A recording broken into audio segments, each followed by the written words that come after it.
መጽሐፍ ቅዱስ በየቤታችን አለ። አታንብቡ ነው የምንባለው። ካነበባችሁት አይገባችሁ መቅሰፍት ነው። ሰይጣን የሚሞሸርበት ቀን ቅዳሜ ነው የምንለው። እንደ ቅዳሜ ቀን አጋንንት የሚመለክበት ቀን ኢትዮጵያ ውስጥ የለም። ገባው ስገባ ልጄ መጣ ነው ያለው። የምፈልገው ልጄ መጣ አለኝ። ሃይማኖትህን ጠብቅ ብቻ ነው የተባለው እንጂ ክርስትና ይሄ ነው አልተባለም። ቤት ውስጥ ቁጭ ብሎ ስማቸውን ይጠራል እና ተጠራው ብላችሁ ነው የምትሄዱት። ሲሄዱ አባዲና ወይም ቀይ መስቀል መጥቶ ነው ሬሳቸውን የሚያወጡ። የብዙ ሰው ቤት አቃጥለናል፣ ብዙ ሰው ደብድበናል፣ በጣም የብዙ ሰው ደም አፍሰናል። ቤተሰብ ውስጥ የሚያወራ ዶሮ አለ። ድንግል የሆነች ሴት በጣም የምታምር ሴት ካገኘ መንፈሱ ወይም ጠንቋዩ የመጀመሪያ አብራው የምታድረው ከሱ ጋር። በጣም የምትወዱት መኪና ካለ ይዛችሁ መሄድ የሚጠበቅባችሁ በግ ነው። ክርስቲያን ወለደ ከተባለ ቤታቸውን እናበላሻለን። ውሻ ወለደች ነው የሚባለው። የሚናገረውን ተናግሮ ከጨረሰ በኋላ የተናገረበትን ሰው ከግድግዳ ጋር ያጋጨዋል። ቅዳሜ የሚመጡ የታወቁ ጠንቋዮች አሉ። እነዛ ጠንቋዮች ተጋብዘው ነው የሚመጡት በፈውስ ለማገልገል። 5ቱ ሰዎች መሃል ላይ ዋናው አለ። ፊታቸውን በጨርቅ ይሸፋፈናሉ። እኛ አሁን በጣም ውድ የምንላቸው ሽቶች ማንም ሰው የማይገዛቸው ሳሩ ነው የሚደፋበት። ጋዝ ገዝተን ቤተክርስቲያኑ ልናቃጥል፣ ሰውን ማሰቃየት። በጣም የሚያስደስተኝ ነገር ቢኖር ሰዎች ሲሰቃዩ ማየት። ሚስጥር ይዞብኝ ነው የወጣው ነው ያለው መንፈሱና ሚስጥሩ ምንድነው?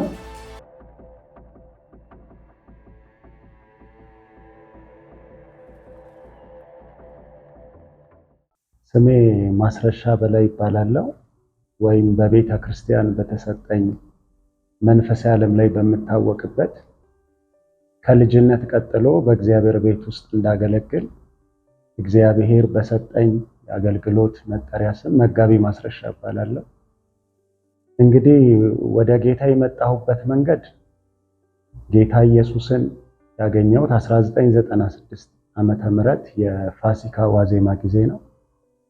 የፋሲካ ጊዜ ሰፈር ውስጥ ከጓደኞቼ ጋር ወክ እናደርግ ነበር እና አንድ ድምፅ ሰማን መንገድ ላይ የጌታችን የኢየሱስ ክርስቶስ ስቅለት የሚያሳይ ፊልም ሰዎች እንዲመለከቱ ወደዛ ጥሪ ይደረግ ነበርና እኛም ወደዛ ለማየት የሄድነው ፊልሙን ለማየት ሳይሆን እዛ ገብተን ያው የነበረን ነገር አስቸጋሪ ባህሪ ስለነበር ለመረበሽ ያህል ነበር የሄድነውና ውስጥ ስንገባ ብዙ ክርስቲያኖች አሉ፣ የማያምኑም ሰዎች እዛ ስፍራ ላይ ያሉና እዛ ስንገባ ያጓጓን ነገር ቢኖር ምንድነው ሁልጊዜ የምንኖረውን ኑሮ እዛም ስፍራ ላይ ለማድረግ ነው፣ እንዳልኳችሁ ለመረበሽ ነውና በሰፈራችን ውስጥ ብዙ ሰዎች ጌታ ኢየሱስን የሚያውቁ አልነበሩ። አብዛኛው ክርስቲያን ያልሆነ ህብረተሰብ ስለነበር ጌታን ከማያውቁ ቤተሰብ ውስጥ በመገኘቴ አስተዳደጌም እንደዛ አስቸጋሪ አድርጎት ነበርና እዛ ስፍራ ስንገኝ ቦታው ላይ ከፍተኛ ጸጥታ አለ። ፊልሙ አልጀመረም። ብዙ ሰዎች ጸሎት ላይ ናቸውና እኛ ገብተን ብዙ ሰዎች በልሳን ሲጸልዩ እኛ እንረብሽ ነበር እና ጉባኤ መሃል የነበሩ አስተናጋጅ ሰዎች መጥተው ዝም እንድንል እንዳንረብሽ ፕሮግራሙ በጣም እየተረበሸ እንደሆነ ሲነግሩን እኛ መረበሻችንን ቀጠልን። ፊልሙ ጀመረ። የሚያስተዋውቀው ሰው መድረክ ላይ አወራና ፊልሙ ጀመረ። ፊልሙን እያየን እያለ በመሃል ያው የኛ ረብሻ አልቆመም። ብዙ ሰዎች ይረበሻሉ።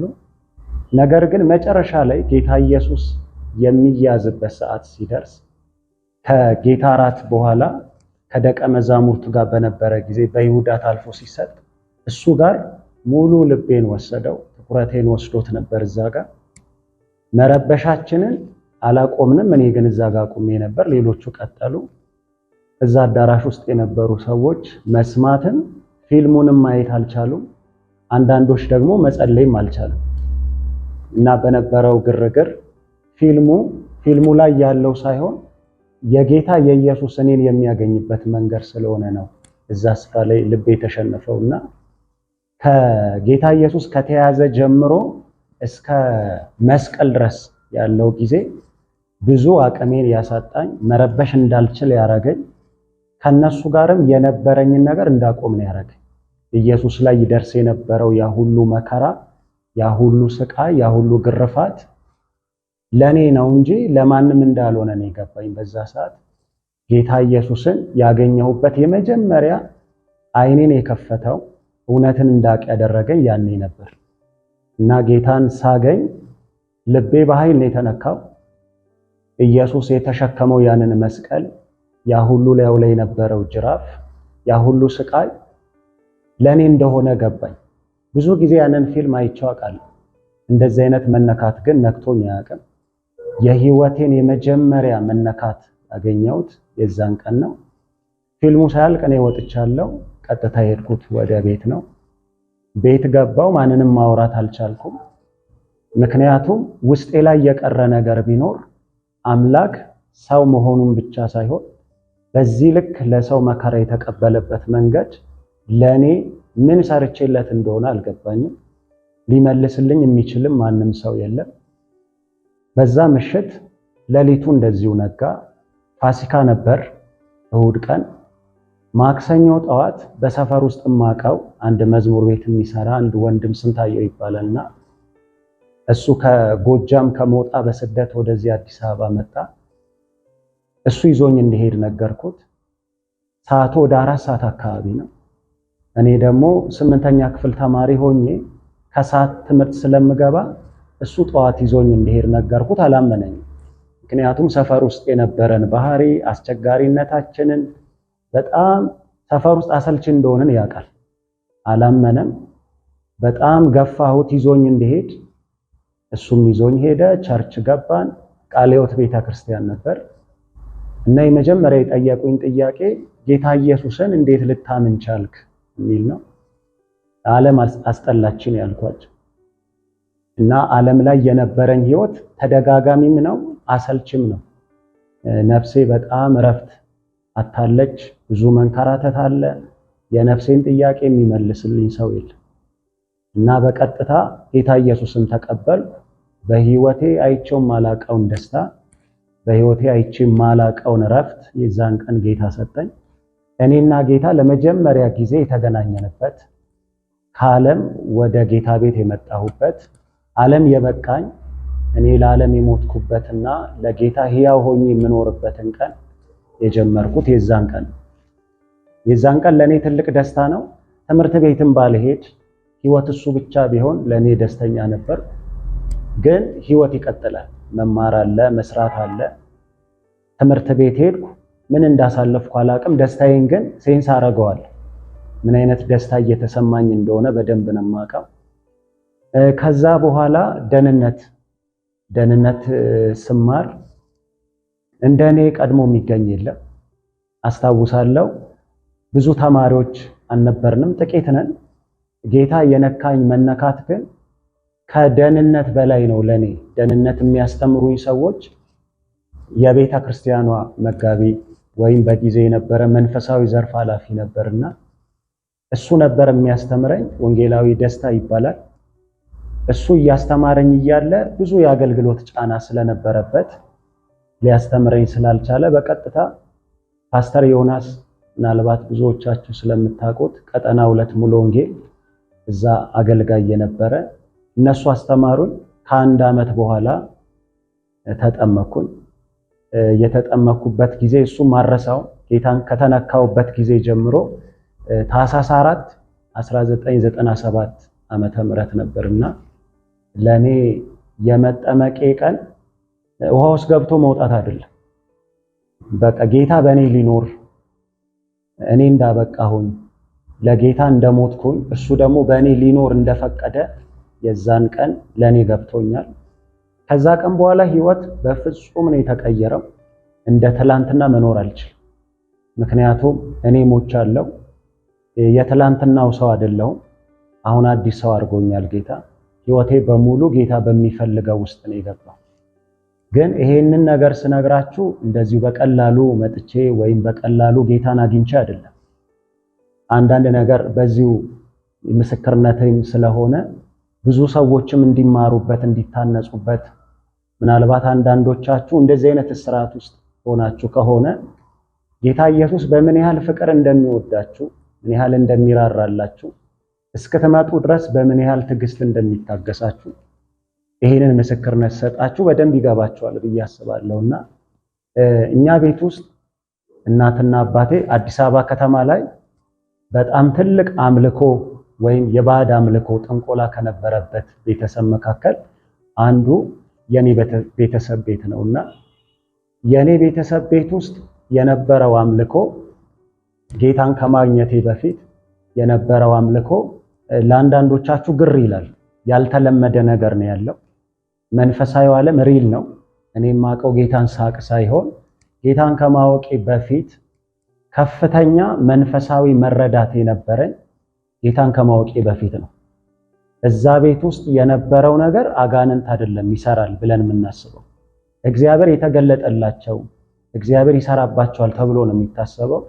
ሰዎቹ መጠሪያቸው አዋቂ ተብለው ነው የሚጠሩት። ያውቃሉ የሚባለው ሰው ውስጥ ያለውን ነገር ማውራት ይችላሉ፣ የሰውን እንቆቅልሽ ይፈታሉ፣ የሰውን ሕይወት ይቀይራሉ ተብሎ ስለሚታሰብ በሃይማኖት ውስጥ የተደበቁ ሕይወት ያልገባቸው ሰዎች ይመጣሉና እዛ ስፍራ ላይ የሚመጡ ሰዎች በአብዛኛው ጌታ ኢየሱስን የማያውቁ ብቻ ሳይሆን ሰው መሆን ብቻ ነው የሚጠበቅባቸው። ሰው መሆን የሚጠበቅባቸው የትኛውም ሃይማኖት ውስጥ ያሉ ሰዎች እዛ ስፍራ ይመጣሉ። እዛ ስፍራ ሲመጡ ምንድነው የሚካሄደው ሲባል ዋናው መንፈስ የነበረው እናቴ ላይ ነበር። አባቴም ያው አንዱ አካል ነው። ቤተሰቡ ውስጥ ከፍተኛ የሆነ አምልኮ አለ። ይሄ አምልኮ ምናልባት ሲጀመር ከተጀመረ በኋላ ነው እኛ የተወለድነው። እነሱ እኛ ካደግን በኋላ በይበልጥ ተገለጠ። የተገለጠበት መንገድ ምንድነው? በቤታችን ውስጥ ትልቁ ነገር ይሰራ የነበረው ሰላም ያሳጣል። ሰላም የሚያሳጣበት መንገድ ደግሞ ባህሪው ዲያብሎስ የሰዎችን ሰላም መውሰድ ነው የመጀመሪያ ስራ። እና ቤት ውስጥ አስታውሳለሁ ቅዳሜ ከፍተኛ አምልኮ አለ። አምልኮ ምንድነው? ከተማው ላይ የሚታወቁ በጣም ገናና የተባሉ ጠንቋዮች ይጋበዛሉ። እና እኛ ቤተክርስቲያን ውስጥ የምናውቀው ነቢያት፣ እረኞች እንደምንለው እዛኛው ዓለም ውስጥ እንደዚህ አይነት ሰዎች አሉ። ምን አይነት ሰዎች ሲባል ነቢያት የሚባሉ አሉ። የሰውን ምስጢር የሚያውቁ ስለ ሰው ፈውስ ያመጣሉ ከአምላክ ተብለው የሚታሰቡ እና ቅዳሜ ሌሊት ከፍተኛ የሆነ አምልኮ ይደረጋል። አምልኮ ሲደረግ ሰዎች የሚመጡት ከምሽቱ 10 ሰዓት አካባቢ ጀምሮ ሰዎች ወደ ቤት እኛ ጋር ይመጣሉ። የቤተሰቦቼ ቤት አንደኛው ክፍል ለዚህ ብቻ የተመረጠ ነው። ማንም ሰው አይገባ። እዛ ክፍል አምልኮ ይደረጋል። ቤት ውስጥ የሚመጣው ሳር አይጠረግም። እያንዳንዱ የሚመጣው ሳር እሱ ላይ ነው የሚደረገው። ሳር ሲመጣ በማዳበሪያ ተሞልቶ እንጂ መንገድ ላይ እንደሚገዛ አይመጣም። በትዕዛዝ ነው የሚመጣው። በመኪና ተጭኖ ነው የሚመጣው። እዛ ስፍራ ላይ ሲመጣ በጣም የሚገርመው ነገር እኛ አሁን በጣም ውድ የምንላቸው ሽቶች ማንም ሰው የማይገዛቸው ሳሩ ነው የሚደፋበት። ሳሩ ላይ ይነሰነሳል ሽቶ። ከውጭ ድረስ ይመጣል። ሽቶ ነው የሚጠጣው። ምክንያቱም ያ ሳር መስዋዕት የሚደረገው ለአምልኮ ነው። ቆማችሁ አትገቡ። ሰው ወደው ሲገባ በእንበርክክ ነው የሚገባው። ተንበርክከን ነው የምንገባው። ሰው ሳይጠራ ደግሞ አይገባም። እያንዳንዱ ሰው መጠራት አለበት። 5 ሰዎች ናቸው አገልጋዮቹ። ያው ቤተ ክርስቲያን ላይ እንደምታውቁት ኤፌሶን ምዕራፍ 4 ላይ የሚለው ለቤተ ክርስቲያን ስጦታ ሰጠ ይልና 5ቱ ኦፊስ ናቸው። በቀጥታ ኮፒ ተደረገ። ነብይ የሚባል እረኛ የሚባል አለ። 5ቱ ሰዎች መሃል ላይ ዋናው አለ። ፊታቸውን በጨርቅ ይሸፋፈናሉ። ከነሱ መሃል አንዷ የኛ እናት ናት። 5ቱ ሰዎች አገልጋዮች ናቸው። እና መኪና ማቆሚያ ፓርኪንግ አይገኝም። ቅዳሜ ምሽት ሌሊቱን ሙሉ ነው አምልኮ የሚደረገው። ልጆች ይዘው የሚመጡ ሰዎች አሉ። ከኛ ጋር አንድ ክፍል ላይ ነው የምናድረው። ልጆች አይመጡ። እንቅስቃሴ ሁሉ ይገደባል። ማታ ሁሉም ከመጣ በኋላ ምሽት 2 ሰዓት ላይ ራት ይቀርባል። እና ራት ከቀረበ በኋላ ሁሉም ሰው ይበላል። ብዙ ጊዜ ኖርማል ምግቦች አይደሉም፣ ስጋ ናቸው የሚበሉት። ሮብና አርብ ብቻ ጾም ነው ስለሚባል ስጋ ይበላል። ሌላው ቀን በሙሉ ግን ስጋ ነው የሚበላው። እና በግና ፍየል ብዙ እንስሳ ሁልጊዜ ነው የሚታረደው። ከቤቱ ስጋ ይጠፋል። የእህል ችግር የለም፣ የልብስ ችግር የለም፣ የገንዘብ ችግር የለም። ሰው ሁሉ ግን አንድ የነፍስ ጥያቄ አለ። እረፍት ሲያጣ ነው የመጣው። የሰው ጥያቄ ስራ ማጣት ወይም ጉድለት ኖሮ ሳይሆን ሊሞላለት የሚችለውን ነገር ስላላገኘ ነው የሚመጣው። እና ምሽት 2 ሰዓት ላይ እራት ይበላል። እራት ከተበላ በኋላ በመኪና ነው የሚመጣው ጫት። በየቦታው የሚሸጥ ጫት አይደለም የሚቃመው፣ በጣም የተመረጠ በውድ ነው የሚገዛው። ያ ጫት ሰዎች ተሸክመው ይዘው ይመጣሉ። እና እንዳልኳችሁ ልክ 3 ሰዓት ላይ ይጀመራል። 2 ሰዓት እራት ይበላል። 3 ሰዓት ላይ አምልኮ ይጀመራል። መንዙማ ይከፈታል። ሁሉም ሰው የሚለብሰው ልብስ አለው። በሲቪል ኖርማል ልብስ አይደለም የሚደረገው። እዛ የሚገቡ ሰዎች በአብዛኛው አይታችሁ ከሆነ ሙስሊሞች የሚያደርጉት ጀለቢያ የሚመስል አለ። ወንዶቹ እሱን ያደርጋሉ። ሴቶቹም ሺቲ ነው የሚያደርጉት። ግን የተመረጠ ነው። ማንኛውም ጨርቅ አይደረግም። የተመረጠ ልብስ ነው። ከተበላ ከተጠጣ በኋላ መንዙማ ከተከፈተ በኋላ ሁሉም ሰው እንደመጣበት ይስተናገዳል። በዛ መሃል ግን የሚጋበዙ አሉ። ቅዳሜ የሚመጡ የታወቁ ጠንቋዮች አሉ። እነዛ ጠንቋዮች ተጋብዘው ነው የሚመጡት። በፈውስ ለማገልገል ትንቢት ለማምጣት በሚል ነው የሚጠሩትና እዛ ስፍራ ላይ የሚመጡት እነዛ ሰዎች አገልግሎታቸው ህዝቡን ያገለግላሉ።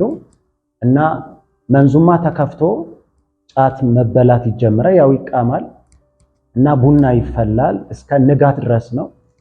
እዛ የሚፈላበት ጀበና ደግሞ ባለ 1 ሳይሆን ባለ 2 ነው። ባለ 2 ቀዳዳ ነው። ስያሜ ያለው። ማጨሻቸው የተለየ ነው። በተለየ ዲዛይን የተሰራ ነው። እዛ የሚቀርበው መስዋዕት የሚደረገው እንስሳ የተለየ የተመረጠ ነው። በትዕዛዝ ነው የሚመጣው። በግ ከሆነ የሚመጣው ቀለሙ ይመረጣል። ምክንያቱም መንፈሱ ሊቀበለው የሚችለው እሱ የመረጠውን ሲሆን ብቻ ነው። እሱ ካልመረጠው በስተቀር ሊቀርብ አይችልም። እና መንዙማው እያመለኩ እያለ ከዛ ቀጥታ የሚገቡት መንፈሱ እንዲወርድ ልመና ነው። ወደ ምሽት 4 ሰዓት 5 ሰዓት አካባቢ ላይ ሲደርስ የሚፈልጉት መንፈሱ መውረድ አለበት። እሱ ካልወረደ ፍርድ አይሰጥም። አምልኮ ስርዓት አይኖረው፣ የሰዎች ጥያቄ አይፈታም ተብሎ ስለሚታሰብ ሁሉም ልመና ላይ ይገባል። ድንገት ሳያስቡት እኩለ ሌሊት 6 ሰዓት አካባቢ ላይ ከ5ቱ ሰዎች መካከል አንደኛው ላይ መንፈሱ ይወርዳል። እና መንፈሱ ሲወርድ ያጓራል። በኃይል ነው የሚያጓራው፣ ይጮሃል። እና ሲወርድ ወደ ልመና ነው የሚገባው። ጌታችን መጣ ይባላል። አምላካችን ተገኘ፣ አሁን ፍርድ የሚሰጥበት ሰዓት ነው ይባላል። ካልኳችሁ ከዛ ከአንዱ ክፍል ውጭ ያሉ ሰዎች በተርታ ነው የሚመጡት እየተጠሩ። ምክንያቱም መልእክት መስማት ይፈልጋሉ። እኛ በመንፈስ ቅዱስ የጸጋ ስጦታ በመነዳት ቤተክርስቲያን ውስጥ ከምናገለግልበት አንዱ የትንቢት ጸጋ ነው። እዛኛው ቤት ላይ ሰይጣን ኮፒ አድርጎ የወሰደው በመነዳት ማገልገል የሚባለውን በመጣችሁበት አመጣጥ መሰረት ስም እየተጠራ ትገባላችሁ እና መልእክት መናገር ይጀምራል። መልእክቱን ይናገራል፣ ፍርድ ይሰጣል፣ ቅጣት የሚያስፈልገውን ይገስጻል፣ ይናገራል። እሱ እንደጨረሰ ወደ ሌሊቱ 9 ሰዓት አካባቢ ላይ የሚደረገው ምንድነው? የስጦታ ጊዜ አለ። ስጦታ የሚሰጠው ከተለያየ የዓለም ክፍል የተላከ አስራት አለ። ሰዎች ስለት ይሳላሉ። በሚሄዱበት ሀገር ሲከናወንላቸው የሚሰጡት ስጦታ አለ። እሱ ይላካል። በወኪሎቻቸው እንዲሁም ራሳቸው ከመጡ ያንን ስጦታ ያስረክባሉ። በቀጥታ የሚገባው ወደ ፈውስ ነው። ፈውስ ማለት በተለያየ በሽታ፣ በተለያየ ሱስ፣ በተለያየ ችግር ውስጥ ያሉ ሰዎች ነፃ እንዲወጡ በሚል ከዛ ውስጥ የማስታውሰው አንዳንዱ አመድ ይነፋና አመዱ ከተነፋ በኋላ ይበጠበጣል። ልክ እንደበሶ ሱስ አላቆምም ያለው ሰውዬ ያ እንዲጠጣ ይደረጋል። ከዛ ቱፍታ የሚባል አለ፣ ይመረቃል፣ ይዘየራል። ባልቾ የሚባል አለ፣ ባለ 2 መንታ ከዘራ በአንደኛው ውስጥ ሰውየው ይደረግና እየተሽከረከሩ ልክ እንደ አዳር ጸሎት መንዙማ ተከፍቶ ድቢያ እየተመታ ለሰውየው ዱዓ ይደረጋል፣ ወይም ከታሰረበት እስራት ነፃ እንዲወጣ ይለመንለታል ማለት ነው። እንደዚህ እየተካሄደ ንጋት 12 ሰዓት ሲሆን ሁሉም ፕሮግራሙን ይጨርሳል፣ ይሄዳል። ይሄ በጣም የተለመደ ነው። ከዛ ውስጥ ግን አንድ ቀን ልክ እንደዚሁ በተለምዶ ሲደረግ አንድ ቀን መንፈሱ እኔ እንደሚፈልገኝ ተነገረና ከተኛውበት ተጠራ እና ተነሳሉኝ። እንቅልፍ ይዞኝ ነበር። በጣም ነው የተኛሁት። በዛ ድካም ውስጥ ሆኜ ከሌሊቱ 7 ሰዓት አካባቢ ይሆናል አስጠራኝ እና አቅፈው ወሰዱን። የዛን ሰዓት ምናልባት የ11 ወይም የ10 ዓመት ልጅ አካባቢ ሆናለሁ። አመጡኝ ካልጋ ላይ። ከእንቅልፌ በደንብ አልነቃሁም። አብዛኛውን የሚሰሙልኝ እነሱ ናቸው።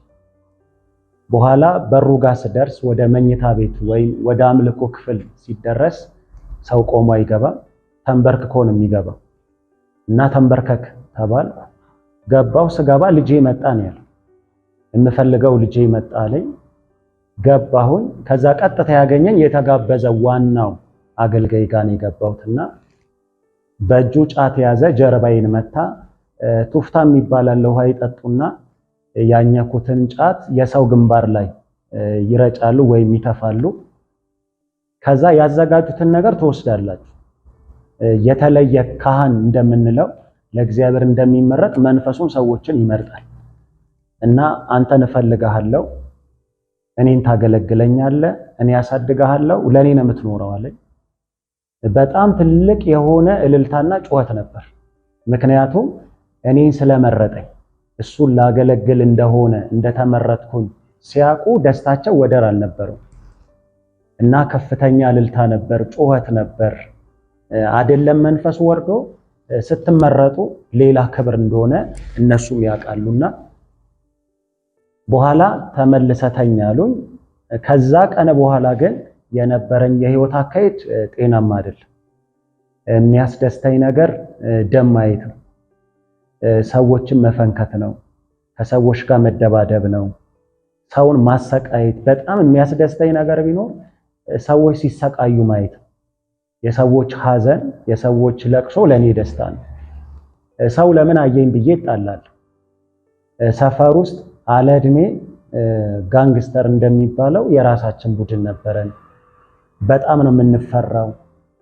በእኛ እድሜ የማይሰራ ስራ ነው እኛ የምንሰራው። በጣም ክፉ ስራ ነው የምንሰራው። ከኛ ጋር አንድ ልጅ ከዋለ ተበላሽቶ ቤት ይገባል፣ እኛን ይጋራናል፣ ባህሪያችን ይወስዳል። ጤናማ ልጆች አልነበር። ይሄ የሆነው እንዳልኳቸው በቃ መንፈሱ እኔን ከመረጠበት ጊዜ ጀምሮ ነው እንደዚህ የተካሄደውና ባህሪ አስቸጋሪ የሆነ የሄደበት በአንዴ አይደለም፣ እያደገ ነው የመጣው። የኔ ባህሪ፣ የኔ አካሄድ፣ የኔ ክፋት እየጨመረ ሄደ። እንደ እድሜ ያድግ ነበር። የማረገው ነገር በሙሉ ከሰው አይምሮ በላይ ነው እና በጣም አስቸጋሪ ነን። ይሄ አስቸጋሪነታችን ግን በጣም ያደገው ክርስቲያኖች ላይ ነው። በሰዓቱም ማስታውሰው መካነ ኢየሱስ ቤተክርስቲያን ያደኩበት ገርጂ ሰፈር ላይ አንድ ቤተክርስቲያን አለ። በሸራ ገና ማምለክ የጀመሩ ናቸው። ሌላ ቤተክርስቲያን የለም፣ ብዙ ክርስቲያንም የለም። ያ ሰፈር የሚታወቀው በጠንቋዮች ነው። የጠንቋዮች ሰፈር ይባላል። ከኮተቤ ቀጥሎ ገርጂ እየተባለ ብዙ ጠንቋይ ያለበት ያ ሰፈር ነበርና አንድ ጊዜ ምን አቀድኩኝ፣ ጌታን ልቀበል አካባቢ ቅድም መጀመሪያ ወደ ነገርኳችሁ 1 ወር በፊት 5 ሊትር ጋዝ ገዝተን ቤተክርስቲያኑን ልናቃጥል አስበን እያለ ነው በመሃል ጌታ መጥቶ ህይወቴን የቀየረ። ከዛ በፊት የማስታውሰው ሰይጣን ምን ያህል በእኔ ውስጥ እንደተጠቀመ እንደሰራ አንዱ ነገር ምንድነው፣ አንድ ሰው ነበር እዛ ሰፈር ላይ ማቀው ጴንጤ መስሎን ነው። እኛ የታክሲ ስቴሽን ላይ ነው የሰፈሩ ልጆች ጠርቼ እንዳስደበደብኩ አውቃለሁ። ምክንያቱም መናፍቅ የጴንጤ ጠላቶች ናቸው፣ የማርያም ጠላቶች ናቸው በሚል አንድ ሰው አስወግር ያለው። በጣም ብዙ ጴንጤ መደብደብ የኛ ስራ ነበር። ምንድነው ጥቅማችሁ ከተባለ እኛ እየተጠቀመን አይደለም፣ ሰይጣን ጥቅሙን እያገኘ ነው። መንፈሳዊ ዓለም የእውነት ነው። ሰይጣን የክፋቱን ጥግ የሚሰራው በሰዎች ውስጥ እያለፈ ነው። እግዚአብሔር ከዛ ስርዓት ውስጥ ማንንም ሰው ካላወጣ በስተቀር ማንም ሰው ነፃ መውጣት አይችልም እና ክፋታችን እየጨመረ ነው። እድገታችንም ያድጋል፣ በቁመት እናድጋለን። ክፋታችንም ከቁመታችን በላይ ያድጋል። ሰፈር ውስጥ እንተዋወቃለን። በእኛ ብቻ አይደለም፣ ትልልቅ የሚባለውም ሰው የክርስቲያኖች ጠላት። ክርስቲያን ወለደ ከተባለ ቤታቸውን እናበላሻለን። ውሻ ወለደች ነው የሚባለው። ማንም ሰው ከእድር ጋር ከሰፈር ጋር ምንም አይነት ግንኙነት አይኖረው። በጣም ገለልተኞች ናቸው። በዛ መሃል እያለው ነው ቅድም የነገርኳችሁ ጌታ ኢየሱስ ሲያገኘኝ ምን እናድርግ ነው ሁሌ ስራችን፣ ምን እናጥፋ ነው። የብዙ ሰው ቤት አቃጥለናል፣ ብዙ ሰው ደብድበናል፣ በጣም የብዙ ሰው ደም አፍሰናል። እንዳልኳችሁ እኛ እናቅም እናረገው፣ መንፈሱ ግን ይፈልጋል። ግብር ነው ለሱ። ሰይጣን ሁል ጊዜ ደስታው ሰዎችን ማስለቀስ፣ ጉዳት ውስጥ መክተት፣ ሀዘን ውስጥ እንዲገቡ ማድረግ ነውና በዚህ ሁሉ ውስጥ ስናልፍ አንድ የገባኝ ነገር አሁን በምን ያህል ፍቅር ጌታ እንደሚወደን ብቻ ሳይሆን ምን ያህል ይታገሰን እንደነበረ ነው። የእግዚአብሔር ትዕግስት እስከ ማዳን ድረስ እግዚአብሔር ሊያድነኝ ስለፈለገ ነው የታገሰኝ እንጂ እኔ በምኖረው ኑሮ ደስተኛ ሆኖ አይደለም። እና የመጀመሪያው ጊዜ የነበረኝ አካሄድ እንደዚህ ነበር። 8ኛ ክፍል ስገባ እንዳልኳችሁ ጌታን አገኘው። ከዛ በኋላ ሌላኛው የህይወቴ መጥፎ ገጽታ መጣ። ምንድነው? ስደት።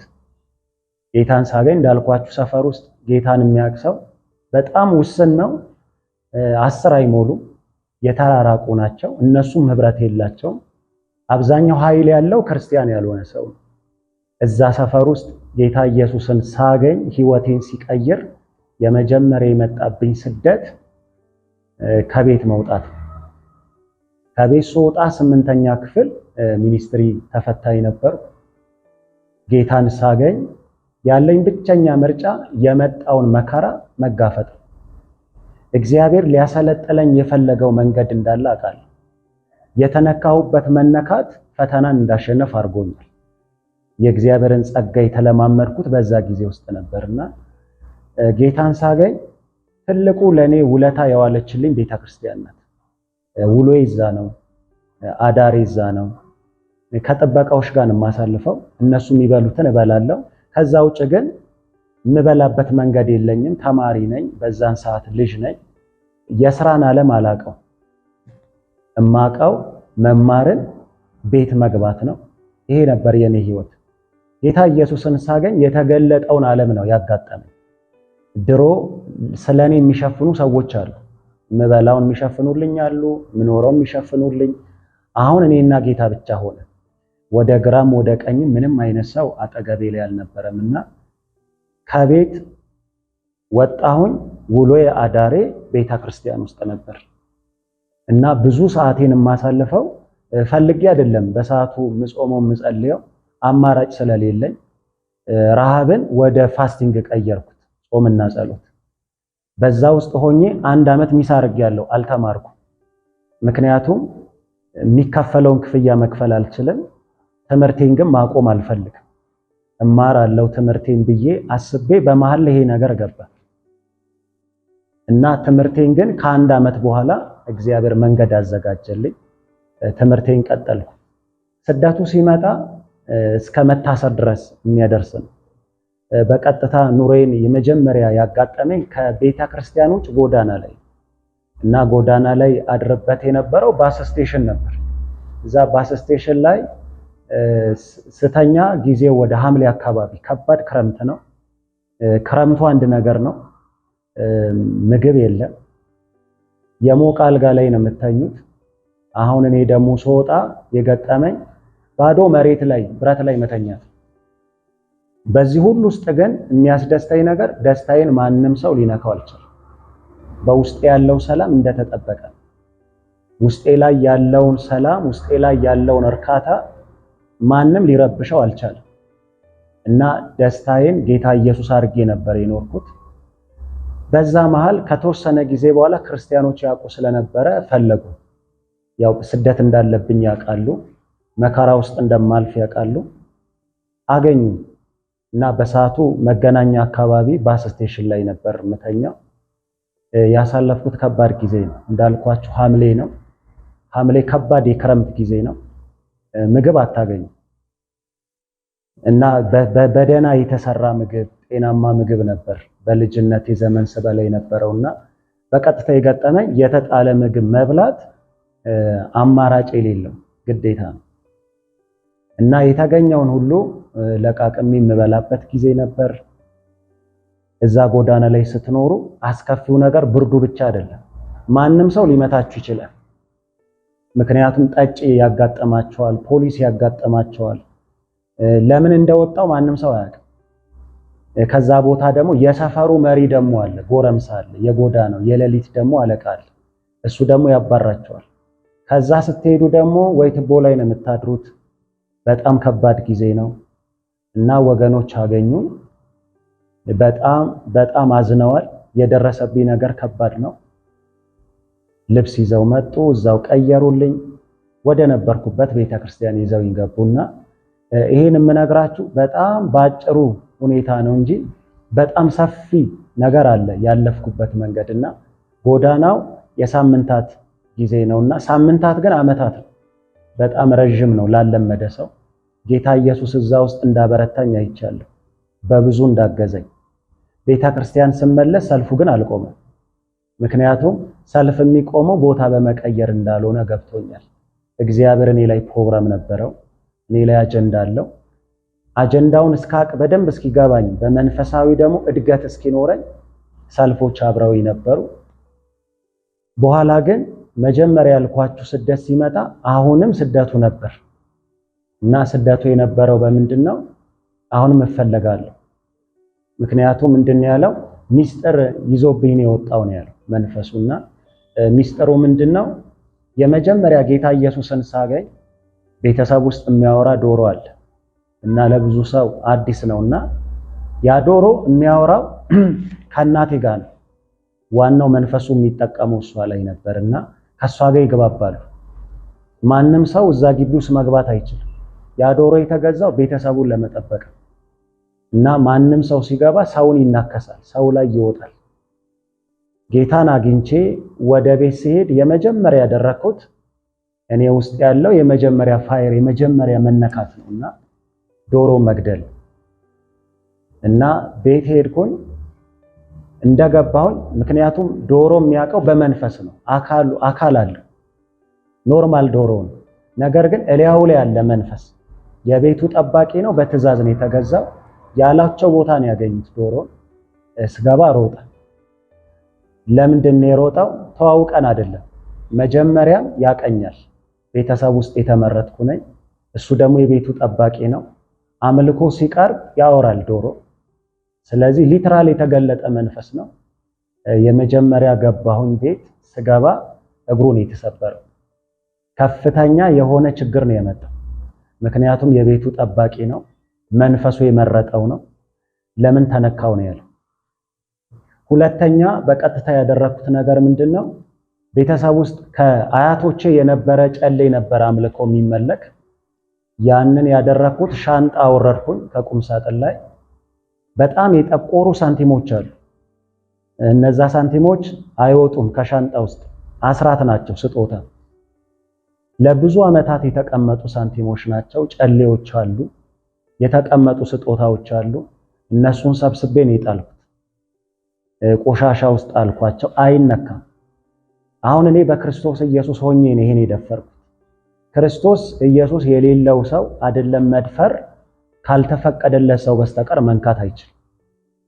እና ይሄ የመጀመሪያ ቁጣ አስነሳ እኔ ላይ። አንዱ ስደት እንዲያመጣ ያደረገው ይሄ እና መረዳት የለኝም፣ ዕውቀት የለኝም።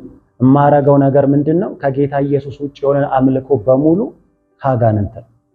ስለዚህ መጣል አለበት እና አላስቀምጥ አልኳቸው። የመጀመሪያ ስደት በዚህ መጣ። ብዙ ንብረቱን አጥፍቻለሁ እና ዶሮ ከአንድ ወር በኋላ አልቆየም። ረጅም ጊዜ እንዳልኳችሁ ከነበረብኝ ስደት የተነሳ ፋስቲንግ ነው ስራዬ።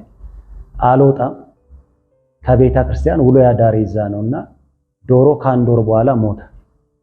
ግቢ ውስጥ ደግሞ በጣም ቅቤ የሚቀባ የሚመለክ የወይራ ዛፍ አለ። ቤተክርስቲያን ስላሳወቅኳቸው ረጅም ሰዓት ከኔ ጋር ፋስቲንግ ይዘው ይጸልዩ ነበር። ዛፉ ተቆረጠ እና ትዝ ይለኛል የመጀመሪያ ጌታ ሲናገረኝ የማስታውሰው በተናቸዋለሁ ሰዎቹን ሳይሆን የሚመጡ ጠንቋዮች አሉ እዛ ስፍራ እንዳይመጡ። እዛ ሆኜ እኔ ሰማሁን ሁለቱ በህይወት እንደሌሉ እንደሞቱ ሰማሁን። ለኔ ደስታ ነው። ምክንያቱም ብዙ እንቅፋት ካልተነሳ በስተቀር ሰዎች አይድኑም ማለት ነውና የተደረገው የሆነው ነገር ምንድነው? እነዛ ሰዎች ሁለቱ ሲሞቱ ቤቱ ላይ የነበረው አምልኮ እየቀነሰ መጣ። የቀነሰው በምንድነው? አምልኮ የቀነሰበት ትልቁ ምክንያት አሉ የተባሉ ጠንቋዮች በቋሚነት መምጣት አቆሙ። ጌታ ገባ እዛ ቤት፣ በጣም ብዙ ታምራት ሆነ። እኔም ከዛ በኋላ ትንሽ ማረፍ ጀመርኩ። ምክንያቱም እዛ ያለው ጫና፣ እዛ ያለው የመንፈስ ተቃውሞ እኔ ላይም ስደት ስላመጣ ይሄ በዚህኛው አለፈና እኔንም ጌታ በረታኝ፣ በብዙ አጠነከረኝ። ከአንድ ዓመት ቆይታ በኋላ የትምህርት እድል አገኘሁ እና ትምህርቴንም በቀጥታ 9ኛ ክፍል ገባሁ። ጌታ ሰዎች አዘጋጀል። ጌታም ያኔ እንደተናገረኝ አስተምርሃለሁ ይለኝ ነበር። ምን ያህል ትምህርቴ እንደምወድ ያውቃል። ጌታ መንገድ ከፈተልኝ። አልከሰርኩም ማለት ነው። ከቤተሰብ ስወጣ ሌላው ከባዱ ችግር ጎዳና ላይ መውጣት ብቻ ሳይሆን ትልቁ የምታጡት ነገር አብሯችሁ የሚኖር ሰው አይኖርም። እናንተ ብቻችሁን ነው የምትሆኑት። የሚገጥማችሁን ችግር ማካፈል አትችሉ። የሚደርስባችሁን መከራ በሙሉ የምታወሩ ሰው የለም እና በዛ ስደት ውስጥ የእውነት ጓደኛዬ የነበረ ጌታ ነበር። ጥራ ብባል የምጠራው ጌታ ነው። ትክክለኛ የግል ጓደኛ፣ በጣም ሚስጥረኛ። ያኔ ብቻ ሳይሆን አሁን ድረስ ማን ነው ብባል ጌታን ነው የምጠራው። ለምንድን ነው ሲባል ጌታ የሚረዳው ችግርን ብቻ አይደለም። ጌታ የሚረዳው ልብንም፣ ሞቲቫችሁን ያውቃል። የሚደርስባችሁ ነገር ፈልጋችሁ ይሁን ተገዳችሁ እንደሆነ ያውቃል። እያንዳንዱ ነገር ይገባዋል እና ያለፍኩበት መከራ በደንብ እንድጣበቅ አረገኝ። በደንብ ከጌታ ጋር ቆየኝ። መኖሬም መሞቴም በሰው ዘንድ ባይፈለግም ጌታ ጋር ግን ዋጋ አለ። መስቀል ላይ የሞተልኝ ቅድም እንዳልኳችሁ ይሄ ዋጋው ለኔ እንደሆነ ነው ይገባል። አሁን ድረስ በጣም የሚከብደኝ ነገር ቢኖር የጌታ የኢየሱስ የመስቀሉ ጊዜ ነው። መጽሐፍ ቅዱስን ሳነብ የሚነዝረኝ ክፍል ቢኖር፣ ስብከት ስሰማ የሚነዝረኝ ክፍል ቢኖር የጌታ ኢየሱስ የመስቀል ቆይታው። ምክንያቱም የተለወጥኩት በዛ ነው። የተነካሁት የጌታ የኢየሱስ የስቃይ ጊዜ ነው። ብዙ ታምራቱን ሳይ ምንም ነገር ውስጤ ላይ አዲስ ነገር የለው። ኢየሱስ ብዙ ዕውራንን አብርቷል። ጥቂት የማይባሉ ሰዎችን ከሞት አስነስቷል። ያንን ፊልም ሳይ ብዙ ታምራት ሲሆን እኛ እንረብሽ ነበር። እኔን ሊያቆምና ሊቀይረኝ የቻለው ኢየሱስ በምድር ላይ የሰራው ታምራት አይደለም። በይሁዳ ከተሸጠ በኋላ ያሳለፈው የ3 ቀን መከራ፣ የህይወቴ የተነካውበት ኢንካውንተር ሰዎች የሚደረጉበት ቦታ አለ። የኔ ትልቁ ቦታ የጌታ የኢየሱስ የመስቀል ጊዜ። መስቀሉ ለኔ ዘላለሜን የቀየረው፣ ማንም ሊያድነኝ ከማይችል እስራት ያወጣኝ እሱ ቦታ፣ ሰዎችንም ሁል ጊዜ ባወራቸው የማይሰለቸኝ እሱ ቦታ። የስብከቴም ትልቁ ርዕስ የጌታ የኢየሱስ የመስቀል ጊዜ። እምወደው የታሪኬ ምዕራፍ እሱ ነው እና የህይወቴ ትልቁ ቀኖች መልካም የሆኑበት እሱ። በኋላ ይሄ ሁሉ ከሆነ በኋላ እግዚአብሔር ብዙ የትምህርት ዕድሎችን አመጣልኝ፣ አስተማረኝ። በዛ ቆይታዬ ሁሉ ትልቁ ያገኘው ትርፍ ቢኖር የዘላለም ህይወት ነው። የዘላለምን ህይወት እግዚአብሔር የሰጠኝ በኔ ድካም ውስጥ አይደለም። ስለ ወንጌል ብዙ ነገር ይከፈላል። በጌታ የኢየሱስ ነፃ ስጦታ ነው ህይወትን ያገኘው እና ጌታ ኢየሱስን ካገኘው በኋላ ከነበረብኝ ስደትና መከራ በኋላ ሌላኛው የህይወቴ ክፍል የነበረው ደግሞ በወንጌል የሚከፈል ዋጋ ነው። ወንጌል በባህሪው ዋጋ ያስከፍላል። ወንጌል በጣም ምቾታችሁ ለነፍሳችሁ፣ ስጋችሁ ላይ የሚያመጣው መከራ አለ። መጽሐፍ ቅዱስ የሚለው ስላንተ ቀኑን ሙሉ እንገደላለን፣ ወንጌል በራሱ የሚያመጣው ቻሌንጅ አለ። ድሮ ይመስለኝ የነበረው ጌታ ኢየሱስን የሚያውቁ ሰዎች በጣም ፍጹም ይመስሉኝ ነበር። ወደ መላእክነት የተቀየሩ ሁሉ ነው ይመስሉ። ክርስቲያን ሲባሉ ምንም መከራ የማይደርስባቸው ደስተኛ ብቻ የሚሆኑ እየዘመሩ ብቻ የሚኖሩ የማያለቅሱ የሳቅ ሰዎች ነው የሚመስሉ። ህይወቱ ግን ሌላ ነው። የክርስቲያን ደስታው በነፍሱ በኩል ያገኘው ደስታ ነው። ስጋው በልዩ ልዩ ፈተና ያልፋል። እዛኛው ቤት የማይነካው ነገር እዚህኛው ቤት ተነክቷል። ምክንያቱም እዛ በጨለማ ዓለም ውስጥ ስኖር አረጋቸው የነበሩ ነገሮች በሙሉ እዚህኛው ቤት ላይ ማላረገው ተገድጄ አይደለም። ኢየሱስ በመስቀል ላይ የከፈለልኝ ዋጋ ነው ያስለቀቀኝ፣ ያን ነገር ያስጣለኝ። ትልቁ የህይወቴ ስኬት ከዘላለም ህይወት ቀጥሎ ሌላኛው ዓለም ላይ በነበርኩ ጊዜ የነበረኝ ነገር ምንድነው? ከፍተኛ ሱስ ነው። እዚህ ወንጌል ስታገለግሉ የምታጡት ነገር ቢኖር ምንም ነገር ነው። ምንም ነገር ስለ ጌታ ይተዋል። ስለ ጌታ ምንም ነገር ይኮናል። እዛኛው ዓለም ላይ ግን ምንም ነገር የምታረጉት ስለ ደስታ ነው፣ ራስን ስለማስደሰት እና የሚቃም የሚባል ነገር የቀረኝ የለም። የስድስተኛ ክፍል ተማሪ ሆኜ ነው ጫት የጀመርኩት። እንዳልኳችሁ ማን አስጀመረ ከተባለ ቀላል፣ ቤተሰብ ውስጥ አምልኮ ስለነበረ ስለሚቃም በስኳር ነበር እንድቀም ያስጀመሩ። ራሴ ፈልጌ ሳይሆን ቤተሰቡ ነው ያስጀመረኝና ጫት ጨዋታ በሚመስል መንገድ የጀመርኩት ባሪ አድርጎኛል። ጫት እቀም ነበር። የሚጨስ ምንም ይቀረን የለም። ከሲጋራ ከሺሻ ጀምሮ ጋንጃ እስከሚባለው በጣም ብዙ የሚቀረን የለም። ይሄ ቀደምን ብያቸዋለሁ። በማይፈቀድ እድሜ ላይ ብዙ ነገር ነው የምናረገው። እድሜያችን የማይመጠነውን ነገር እናረጋለን እና ብዙ የምናጨሰው ብዙ ነው፣ የሚቃመው ብዙ ነው። መጠጥ ሁሉንም አይነት የቀረን የለም። መጠጥ የኛ የደስታችን መዝናኛ ነው። ሁሌ የማስበው ምንድነው? ዓለም ላይ ስትኖሩ ያላችሁን እረፍት የምታውቁት ጌታ ኢየሱስን ስታገኙ ብቻ ነው። ኢየሱስ ምን ያህል ያሳርፋል የሚባለው በተለይ ሰው የሚገባው ከዛ ዓለም ሲገባ፣ ከጨለማ ዓለም ስትድኑ ይገባቸዋል። የሚጠጣው የሚቀረን የለም፣ የሚጨሰው የሚቀረን ነገር የለም። ብዙ ነገር ነው የምናረገው። ኢየሱስን ጥግ ያየነው፣ የአመፅን ጥግን ያየነው። ትላንትና የምታረጉት ቀላል ነገር ስለ ወንጌል አሁን ደግሞ ትቀበሉታላችሁ። ትላንት ወንጌል የሚሰብክ ሰው ምን መታ ከሆነ ዛሬ ያ የደረሰበት የነበረው መከራ ዛሬኛ ላይ ይደርሳል። ምክንያቱም ስለ ወንጌል ብዙ ነው የምትሆኑት። ወንጌል የደስታ ሰው ብቻ ያረጋችሁ፣ የተገለጠን ፈተና እንድትጋፈጡ ያረጋል። እዛኛው የምናረገው ነገር በሙሉ ስለ ራሳችን፣ እዚህ የምናረገው ነገር በሙሉ ደግሞ ስለ ክርስቶስ። ህይወት ሁል ጊዜ የሚሄደው በምርጫ ነው። ምርጫው የሚሄደው ደግሞ ከናንተ ነው የሚጀምረው። እግዚአብሔር የፍቅር አምላክ ነው። ሰዎችን ሁሉ ይወዳል። እንድንመርጠው ግን ይፈልጋል፣ አያስገድድም። እዛ ዓለም ላይ አደርግ የነበረው ነገር በሙሉ ተገድጄ አይደለም፣ በምርጫ ነው የማረገው። ምርጫው ግን ከምንድን ነው የሚነሳው ከተባለ ምርጫው የሚካሄደው በምንድን ነው? እግዚአብሔር ይወድሃል ስንባል ደስተኞች ነን። ግን እግዚአብሔር እንደሚወደን የምናውቀው ግን ምላሽ ስንሰጥ ብቻ ነው። እግዚአብሔር ሁል ጊዜ ፍቅር ነው። እግዚአብሔር የሚወዱትን ሳይሆን የሚወደው የሚጠሉትንም ይወዳል።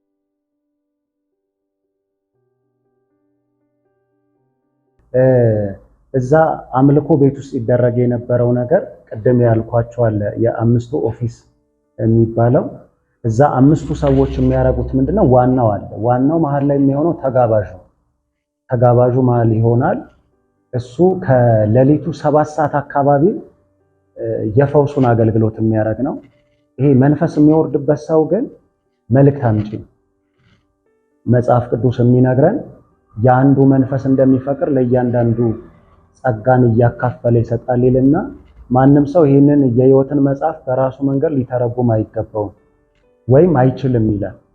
ነገር ግን አባቶቻችን በመንፈስ ተነርተው ጻፉት ይላል። ስለዚህ እግዚአብሔር መልእክት ሲያመጣ በመነዳት ከሚያገለግለው አንዱ ህዝቡን በትንቢት ስጦታ ነው። ትንቢት በልሳን የተነገረውን መተርጎም የመነዳት ተብሎ ቤተክርስቲያን ውስጥ እንደሚነገረው ይሄ ጸጋ እዛኛው ቤት ውስጥ ደግሞ ያለው ምንድነው? በመነዳት የሚያረጉት እንዳልኳችሁ መንፈሱ ሲወርድ ጥሪ ነው የሚያረገው። የጎደለውን ነገር ይናገራል፣ የሰዎችን ክፍተት ያወራል፣ ምን እንደሚያስፈልግ ያወራል። ማውራት ያለበትን በሙሉ አውርቶ ሲጨርስ መንፈሱ አገልግሎቱን የሚጨርሰው ተናግሮ ሲያልቅ አይደለም። ንጋት 11 ሰዓት ላይ ነው። 11 ሰዓት ላይ የሚናገረውን ተናግሮ ከጨረሰ በኋላ የተናገረበትን ሰው ከግድግዳ ጋር ያጋጨዋል እና ለተወሰነ ደቂቃ ራሱን ይስታል። ስቶ ለአንድ 2 ቀን አካባቢ ከፍተኛ ራስ ምታት ይታመማል፣ ይተኛል። እንዲህ ቀላል ምት አይደለም የሚመታው። ሰውየው አያውቅም። ድምፁ ያስደነግጣል። ከቤቱ ግድግዳ ጋር አላትሞት ይሄዳል። በቃ ጨረሰ ማለት ነውና ያኛው ሰውዬ በፈውስ የሚያገለግለው አገልግሎቱ ላይ የሚካሄዱ ነገሮች አሉ። ለምሳሌ ቱፍታ ማለት ምርቃት የሚደረግበት ነው። በውሃ እየተግመጠመጠ ሰውየው አፍ ውስጥ ያለውን ጫት የሰው ግንባር ላይ ይተፋል፣ ጀርባቸውን በጫት ይመታል። ባልቾ የሚባለው ባለ 2 ዱላ ነው። ምናልባት ሰዎች አይታችሁ ከሆነ መንገድ ላይ ሲሄዱ 2 አይነት እንደ ምንድነው የሚባለው ከዘራ አይነት ሆኖ ከዘራ ባለ 1 ነው። ይሄ ባለ 2 አቅጣጫ ነው ያለው። አንደኛው ሱስ ውስጥ እስራት ውስጥ ያለ በሽታ ውስጥ ያለውን ሰው ነፃ ለማውጣት ያንን ሰው የአንገት ውስጥ ይከታውና እንደ ቀንበር እንደ በሬ መሃሉን እያሽከረከረ ድቢያ እየተመታ ያንን የተበጠበጠ አመድ ሰውየውን ያጠጣዋል። ከቀናት በኋላ ይድናል ብሎ ነው የሚያስበው። ግራዋ ይደረጋል። ለምሳሌ ቅድም አንዱ ያልነገርኳችሁ ሰውየው የተጋበዘው ሰውዬ ወደ ቦታው ሲመጣ የመታጠብ ስርዓት ይካሄዳል። ለምሳሌ ብሉይ ኪዳን ላይ መንጻት እንደሚባለው አዲስ ኪዳን ላይ የጌታ የኢየሱስ ክርስቶስ ደም ከኃጢአት ሁሉ ያነጻል እንደሚባል የዲያብሎስ መንግስት ውስጥ የመንጻት ስርዓት ይካሄዳል። የመንጻት ማለት ካህን ነኝ ብሎ የሚያስበው ጠንቋይ ወደ አምልኮ ስፍራ ሲገባ መጀመሪያ የሚያደርገው ምንድነው? ገላውን ይታጠባል። የሚታጠበው ሰው በሚታጠብበት ሻምፖና ሳሙና አይደለም። በጣም የተመረጠ ውድ በሆነ ዕቃ ነው የሚታጠበው። ሁሉ ሰው በሚጠቀመው እሱ አይጠቀምም። ታጥቦ ሲጨርስ የሚያደርገው ምንድነው? ተወቅጦ በተጠለለ የግራው ውሃ ይታጠባል። እንግዲህ በሳሙና ታጥቦ በሎሽን ታጥቦ ሲጨርስ ቆሻሻውን የሚነጻበት ያደርገዋል። በግራው ውሃ ይታጠባል። መጨረሻ ላይ ብዙ ጊዜ አይታችሁ ከሆነ ህፃናት የሚቀቡት የሰውነታቸው የሚቀቡት ቅባት አለ ፈሳሽ። በሱ ሙሉ ሰውነቱን ተቀብቶ በሽቶ የተነከረ ልብስ አለው ቀሚስ፣ እሱን ይለብሳል። ይሄንን የሚያረጋው ወደ አምልኮ ሊገባ ነው። ይሄንን ሁሉ ለምን ይደክማል ከተባለ መንፈሱ የሚፈልገው እንደዚህ አይነት አካሄድ። ይሄ ሁሉ ደክሞ መንፈሱ መውረድ አለበት። በጣም ብዙ ያለፋል። ይሄ ከተካሄደ በኋላ ይገባል። ሰዎች የመጀመሪያ አገልግሎት የሚያገኙት የትንቢት አገልግሎት ነውና አንድ ጊዜ አስታውሳለሁ እኔ ስለ ሰዎች ሁሉ ሲናገር እውነት ነው ይላል። እኛ አሁን ቤተክርስቲያን ውስጥ የተለመደ እናደርገዋለን። ለምሳሌ መልእክት ሲመጣ ተናገር እንላለን። ሁለተኛ ነገር ደግሞ የሚመጣን መልእክት ሲነገር እውነት ነው የእግዚአብሔር ሰው እንላለን። እዛ እንግዲህ እኔ ያየሁት ምንድነው ሲናገር እውነት ነው ብለው ይጨበጨባል። ሙሉ ለሙሉ ኮፒ ፔስት ነው ያደረገው ሰይጣንና ወስዶታል። በጣም መንፈሳዊ ነገር ዲቴል የማታውቁት ከሆነ ሰይጣን ብዙ ነገሩን ከእግዚአብሔር ቤት ኮፒ ማድረግ ብቻ ሳይሆን እስከ ማስገባት ድረስ ነው የሚሰራው። እና የሚመጡ ክርስቲያኖች አሉ። በነገራችን ላይ ጠንቋይ ቤት የማያምን ብቻ እንዳይመስላችሁ ብዙ ክርስቲያኖች አሉ የሚመጡ። በአገልግሎት የደከሙ ሰዎች የሚመጡ አሉ። ህይወት የመረራቸው ክርስቲያን ለምን ራሱን ያጠፋል? ለምን እንደዚህ አይነት ላይፍ ውስጥ ገባ? ምንለው አድከሟቸው እጅ ከመስጠት ብለው ነው የሚመጡት። በጣም ተስፋ ቆርጠው ይመጣሉ። የጌታ ኪዳን ያለባቸው የተለየ ምልክት ያለባቸው ገና ሲመጡ አስወጡልኝ ይላል። ምክንያቱም ጠላቴ መጥቷል፣ የጠላቴ ሰው መጥቷል ይላል።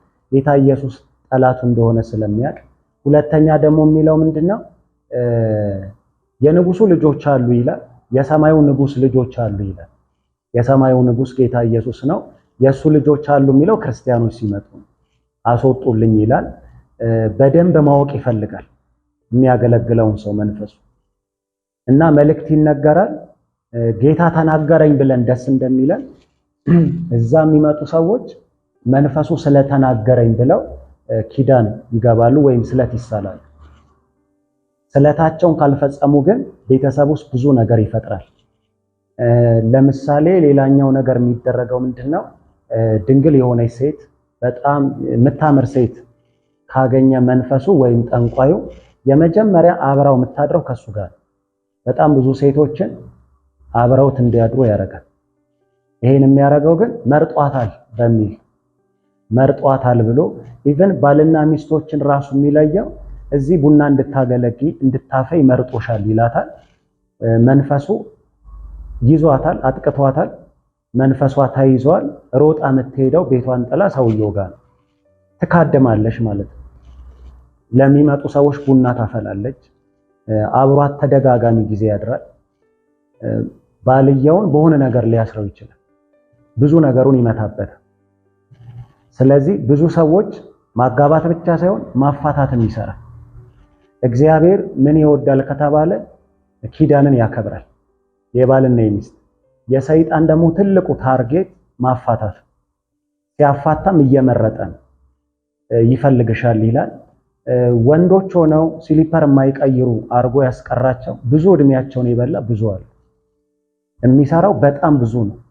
ኖርማል እኛ የሚገባን በክርስቶስ ስለሆንን ዳግም ስለተፈጠርን የእግዚአብሔር ልጆች ስለሆንን ብዙ ነገሮችን አቅለናቸው ነው የምናየው። ለታሰረ ሰው ይሄ ከባድ እስራት፣ ኢየሱስ ያልደረሰለት ሰው እድሜውን ነው የሚበላው። ብዙ ነገሮችን ነው የሚወስደው። ነፍሳችሁን ባይወስድ እንኳን እድሜያችሁን ይወስዳል፣ ጉልበታችሁን ይጨርሳል። ስጦታ ሚራክል የሚባለው አለ። ለምሳሌ ሚራክል መኒ ማቴሪያል ሁሉ አለ። በጣም የምትወዱት መኪና ካለ ይዛችሁ መሄድ የሚጠበቅባችሁ በግ ነው። እሱም ያዛችሁ በግ አለ። በጉ ይታረዳል። የኋላ መኪናው ፍሬቻ ላይ ያንን ቀይ ቀለም በጣቱ ይቀባዋል እና ምንድነው ከተባለ ከአንድ ሳምንት በኋላ ያንን መኪና ይሰጠዋል። የሚሰጠው ግን ነፍሱን አስይዞ። ምክንያቱም ምንም ነገር ሊያረገው ይችላል። ሰውዬ የፈለገውን ነገር ይሰጠዋል። ብዙ ጊዜ የሚሰጥ እግዚአብሔር ብቻ ነው ተደርጎ የሚታሰበው። እንደሚሰጥ ደግሞ ማወቅ ከፈለጋችሁ መጽሐፍ ቅዱስ ጌታ ኢየሱስን የፈተነበት ሰይጣን አንዱ ምንድን ነው ያለው? ለኔ ለሚሰግድልኝ ለማንም እሰጠዋለሁ ነው ያለው። ስለዚህ ይሰጣል። የዚህ ዓለም አምላክ ነው፣ የዚህ ዓለም ገዢ ነው። በኃጢአት ምክንያት ይሄ ዓለም እሱ እጅ ላይ ነው የወደቀው። ስለዚህ ማረግ ይችላል። የዚህ ዓለም ገዢ አሁን ይመጣል፣ በእኔ ላይ አንዳች የለውም ብሏል። እዚህ ዓለም ላይ ምንም ነገር ያደርጋል። ነፍሳችሁ ብቻ የጌታ ስለሆነ ነው የምታርፉት እንጂ በስጋችሁ ላይ ምንም ነገር እያረገ እሱ እጁ ስትሆኑ ብዙ ነገር ያረጋችኋልና እነዛ አምስቱን ኦፊስ ገልብጦ ነው እዛ የሚጠቀማቸው። የሚያወሩለት አሉ። የሚያወሩለት ማለት እኛ አሁን ወንጌላዊ የምንለው ስለ ጌታ ኢየሱስ የሚመሰክር፣ እዛ ደግሞ ስለ መንፈሱ የሚመሰክር ሰው አለ። ምንድነው የሚለው? አባባ ተብሎ ነው የሚጠራው። ያው እንደምታውቁት አባት ተብሎ ሊጠራ የሚችለው እግዚአብሔር ብቻ እና አባባ ተብሎ ነው እንጂ ጠንቋ አይባልም፣ አዋቂ አይባልም። ሌላው ደግሞ ምንድነው? ይሄ ውጭ በሚሰጠው ስም አይጠራም። አባባ ነው የሚባለው፣ አባታችን ይባላል። ብዙ ጊዜ አሁን የተለመደ አለ ቤተክርስቲያን ውስጥ። ለምሳሌ ዳዲ ይባላል። እዛኛው ቤት ነው መጀመሪያ ነው ይሄን ስም የማውቀው፣ ቸርች ውስጥ አይደለም። አባባ እንደዚህ ያለኝ ነው የሚባለው። በጣም የቅርቤ ነው ተብሎ ነው የሚታሰበው። ስለዚህ አባባ እንደተናገረኝ ሆነልኝ ነው የሚባለው። ብዙ ነገሮችን ወስዷቸዋልና ምናልባት ጌታ ቤቱ ስላደገ ሰው እነዚህ ነገሮች ኖርማል ሊሆኑ ይችላሉ። እኔ ግን የማውቃቸው እዛ ነው። እዚህ ስመጣ ግን ከቆይታ በኋላ ብዙ ነገሮች እዛ ቤት የማውቃቸው አሉ። መንፈሳዊነት ማለት ለኔ ክርስቶስ ኢየሱስ በእኔ ሲኖር ክርስቶስ የሚፈልገውን አይነት ኑሮ ስኖር ነው። እዛ ቤት ውስጥ የምትፈልጉትን ነገር አይደለም የሚያረገው፣ የሚፈልገውን የሚያረገው ግን እናንተን አግኝቶ ነው። እግዚአብሔር በክርስቶስ ኢየሱስ እኛን ሳያገኘን ምንም ነገር በእኛ ያረግ። ለማድረግ እኛ ኢየሱስን ማወቅ አለብን። እዛኛውም ዓለም ላይ እናንተን ነው የሚፈልገው እና እናንተን ሲያገኝ አንዱ ስራ የሚያደርገው እናንተ ላይ እንድታወሩለት እና በተለይ ከተወሰነ ዓመት በኋላ ማቀው ቤተክርስቲያን ውስጥ መልእክት ለመናገር ስለ ሰዎች መረጃ መውሰድ እሱ እዛ ቤት ነው ያለው። እኔም ማቀው እዚህ እውነት ይሁን ውሸት አላቅም፣ እግዚአብሔር ነው ሁሉን ነገር ሊያቀም ይችላል።